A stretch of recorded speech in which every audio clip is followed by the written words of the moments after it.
Well, good evening and thanks for joining us for KREM 2 News 10 at 10, where we give you more news in less time. I'm Amanda Rowley. Let's get started. We're going to start with taking a live look from the KREM 2 storm tracker tonight, as snow is just flying across Spokane this evening, and there's plenty more to come this weekend. So let's kick things off with a first look at the forecast. Chief Meteorologist Jeremy Legoo is in the Weather Center tonight, tracking rain and heavy mountain snow.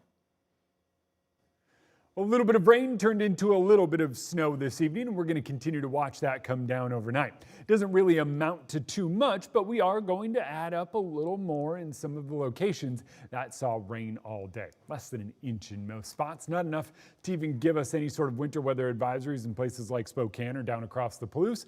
But up to the north and up in the mountains, still under those winter weather advisories for the snow coming down. Snow continues to fall as we move through the remainder of the night, but it should wind down by early tomorrow morning. Seriously, by early tomorrow morning, we should start to dry out. But notice, just right in the middle of the night, it is going to be all about the snow. That rain snow line, somewhere right around 2,000 feet. So downtown Spokane might get a little bit of rain or a wintry mix, while the South Hill starts to pick up a little bit of snow. Snow in Post Falls and Coeur d'Alene continues overnight. But by the time we hit about 9 a.m., most of that activity will be up in the mountains before we get our next round of moisture moving in late Saturday. So during the day, I think we are mostly cloudy. The next wave doesn't arrive until after dark. It takes us into Sunday morning when our temperatures climb back up to near 40 degrees before we dry out next week.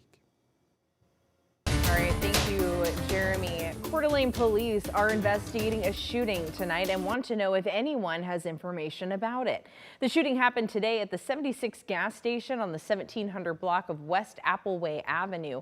When police arrived, they found both parties involved still there. One person was taken to the hospital with at least one gunshot wound. They believe the shooting may have been over a property dispute. Anyone who was at the 76 gas station and has information about the shooting is asked to call the Coeur d'Alene Police Department. And we're tracking new information tonight following the news of explosives found in Airway Heights. Today, a woman was charged in this case. Our Connor McAvoy spent several hours on scene in Airway Heights yesterday. He was in court this afternoon for the latest developments. Well, I'm right outside Spokane County Court, where the woman in this case faced a Spokane County judge. Now, this all stems from originally when police were investigating her apartment for a completely separate incident.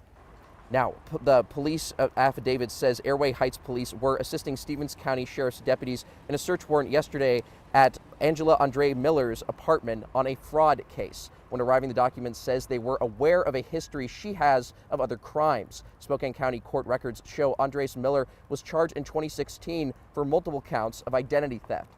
The affidavit reads, police found one IED or improvised explosive device in her bedroom and 7 others recovered in her car. While questioning her, the document says Andres Miller first stated she had no idea of any bombs in her apartment. She then said she kept her bedroom locked, where the document reads she kept drugs such as methamphetamine and drug paraphernalia. The affidavit goes on to say Andres Miller later stated she was writing a novel about a U.S. Marshal, saying she looked up how to make fireworks online. Once the police spoke with her, they evacuated the building for several hours while they investigated the area. I was at the apartment complex for hours yesterday afternoon and evening and saw parts of the investigation unfold. Now, Andres Miller is charged with 8 counts of incendiary devices possession. Retired Spokane County Judge Vance Peterson made the ruling. I'm going to require the defendant to post a bond of $62,250 on each count, which I believe comes up to $500,000.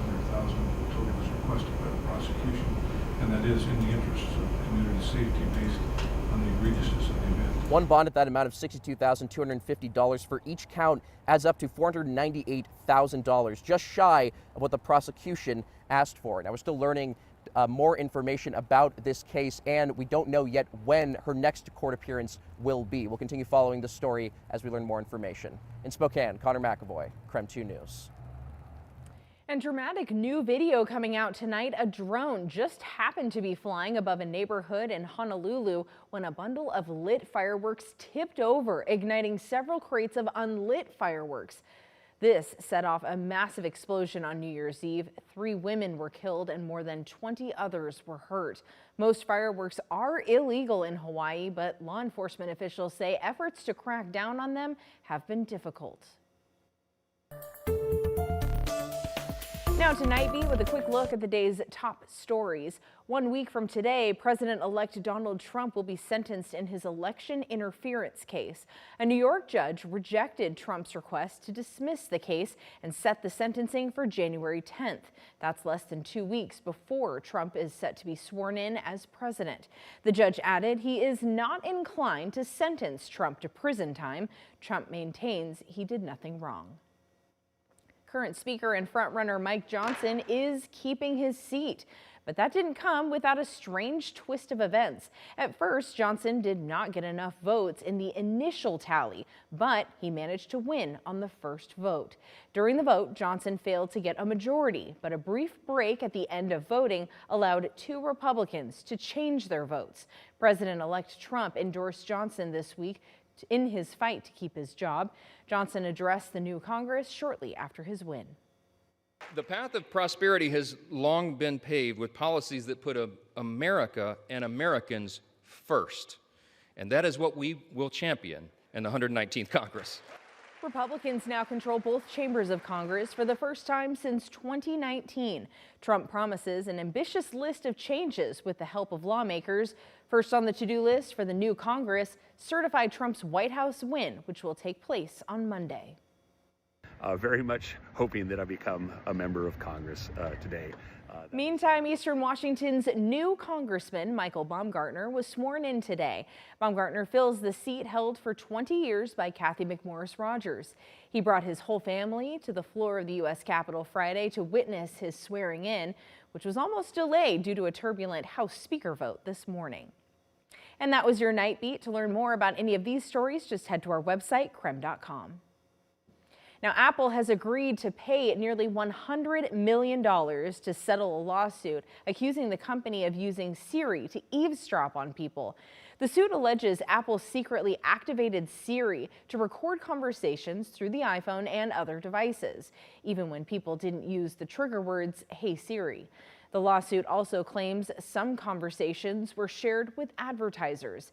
If the settlement is approved, millions of Apple users could get up to $20 per device. Yes, we are emergency. We are depressurized. This Sunday marks 1 year since a door plug blew off a Boeing airplane, terrifying passengers and forcing an emergency landing in Portland. A year later, the company is claiming it has made safety improvements. King 5's Bridget Chavez reports from Boeing Field with the details of the report. I've spoken with half a dozen lawyers and aviation experts who all say that there are nice words in that report and that it does show promise, but it lacks detail, and they want to see proof of safety and culture change. Yes, we are emergency. We are depressurized. 2024 was a turbulent year for Boeing, beginning with the door plug failure that left a gaping hole in this Boeing 737 MAX 9. A year later, the company says it's making changes. Boeing sent out this progress update claiming it's elevating safety and quality culture, investing in workforce training, simplifying processes and plans, and working to eliminate defects in the 737 fuselage. It's like the 787 rollout.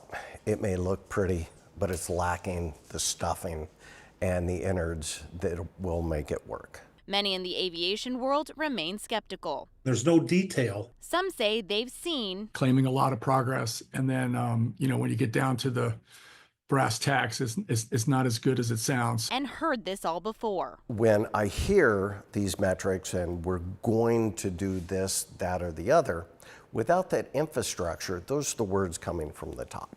In the report, Boeing claims it's addressed 70% of employee feedback. Addressing 70% without telling us what the resolution is a big omission. It also says they've hired a new human factors functional chief engineer. Human Factors 101 is to have a crew alerting system on the MAX that meets the current design requirements.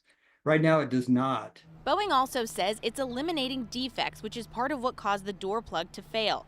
The NTSB says 4 bolts were missing that should have held the door plug in place. When we talk about defects, our first concern is the airplanes that are in service. And we're seeing evidence in incident reports, we're seeing evidence in FAA's own data that shows that these airplanes are not healthy.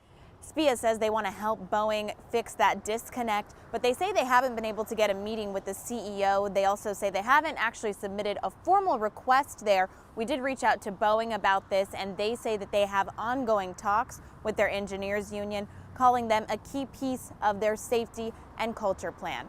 In Seattle, Bridget Chavez, King 5 News. And that was KREM 2 News 10 at 10, where you get more news in less time.